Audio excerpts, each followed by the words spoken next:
And simple in this verse means an image stricken into a coin by a blow. Yeah. Well, we can tell the primary duties of a shepherd, especially in Ezekiel 34, 2 through 4. He is to feed the flock, strengthen the diseased, heal the sick, bind up the broken, bring back those who were driven away, seek the lost, and not rule with force or cruelty. He finds the place.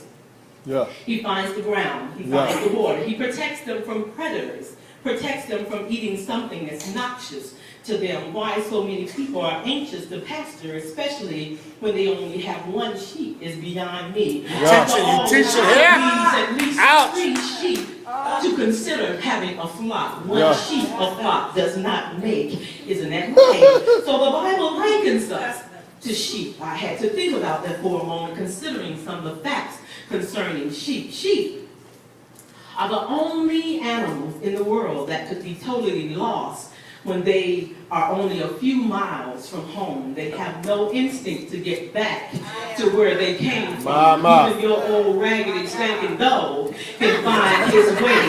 If you drop him off at a distant neighbor's place, he'll come back limping, but he will find his way home. Another thing is, within its close range, sheep has adequate skills.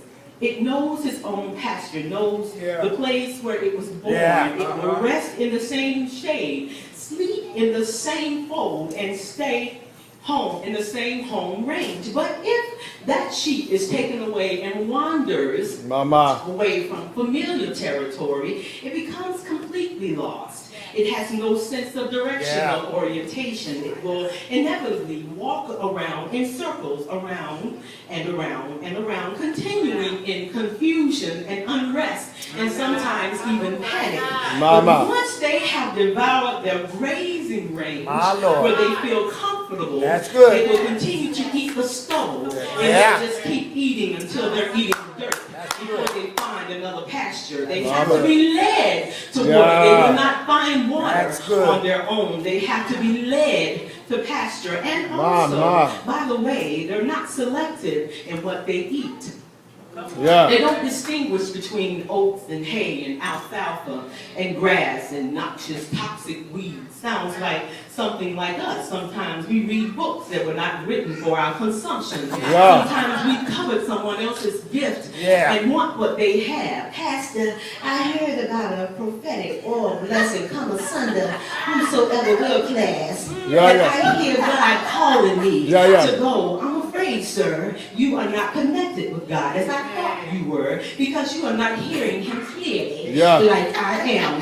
1 month later, you all tore up from the floor up because the class was taught by witches. Now you don't know how to shake it off that evil spirit, because that witch put something on you that now you don't know how to deal with. Real good. We also imagine sheep, I think, to be soft, woolly little white things that we depict a new lamb might be. But I will tell you that this might be bad news for you. Sheep are basically filthy. That's the word, filthy. In fact, they may be the dirtiest animals on the planet in some respect. They are rarely white. They are stained with all kinds of things. But the thing that makes them so dirty is their wool, and their skin produces lanolin. And lanolin is something that's greasy and just sticks to everything. And because of that, everything sticks to them. Every stick sticks to them. Even sticks and dirt and weed and vegetation and seed and anything blowing in the wind, anything that rubs up against them sticks to them. And they are dirty unless the shepherd cleans them. Even worse, what sticks to them becomes deadly because it sticks to them at their rear in the opening where they eliminate their food, and it closes back up literally, and they will die because they cannot get rid of the waste that's in their bodies. They have to literally be shaved at that point, or they will die because they become so embedded from the collection of dirt. They have no capacity to clean themselves. They can't lick like dogs, and they just lick. Good God, you can tell I'm not a dog person. So they just be licking and licking. A little too much for me. I just can't take it. So we've been sipping the way the dog says keep on licking. Okay, I'm getting off track and this is another sermon. The good news is God places value on his sheep. Luke 15 depicts the parable of the lost sheep. We see that God considers one lost sheep worth leaving the 99.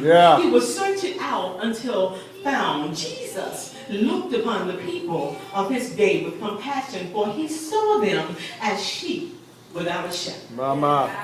When Jesus saw the disoriented, confused, spiritually hungry, lost crowd, he said to them in Matthew 9:36, they are like sheep without a shepherd. And everybody understood what that meant, because sheep without a shepherd are hopeless and helpless and lost. The prophet Isaiah, in Isaiah 53, describes lost people as sheep gone astray. Everyone turning to his own way, wandering aimlessly astray. Now, they are especially vulnerable when they go astray or when they are purposely led astray. It is very, very easy to be led astray if you lend your ear gate to whoever comes and has something negative to say. It's very, very easy to go astray if you don't stay in your word and understand to whom you should be listening and not everybody. It's very, very easy to go astray if you stay on the telephone with people who mean you no good. The word of God commands his people to submit and obey those that rule over us, because they watch over our souls. There are 6 things that sheep must do. Six must for sheep. One, sheep must know the voice of the shepherd. Sheep must follow the shepherd. Sheep must eat what the shepherd feeds. Sometimes that's hard when the word is stepping on your toes. Sheep must heed the warnings of the shepherd. Sheep must bear fruit. Sheep must allow the shepherd, here's a bad one, to shear them. We don't want to be cut. We don't want the shepherd to say anything that leads us in a direction that our flesh does not want to go. We want to stay where we are. Sometimes it's hard for us to move in an area that God has for us. Sometimes we can't see it, but the shepherd can. We don't understand that the shepherd has his ear to God's mouth and hears what God is saying. So we readily run in directions that we want to run. Anybody ever been told, don't marry that man, he ain't for you. You end up marrying that person, you end up being somebody crazy. So I'm here to tell you that you need to listen to what the shepherd says about how you should direct your life. So what kind of sheep are you?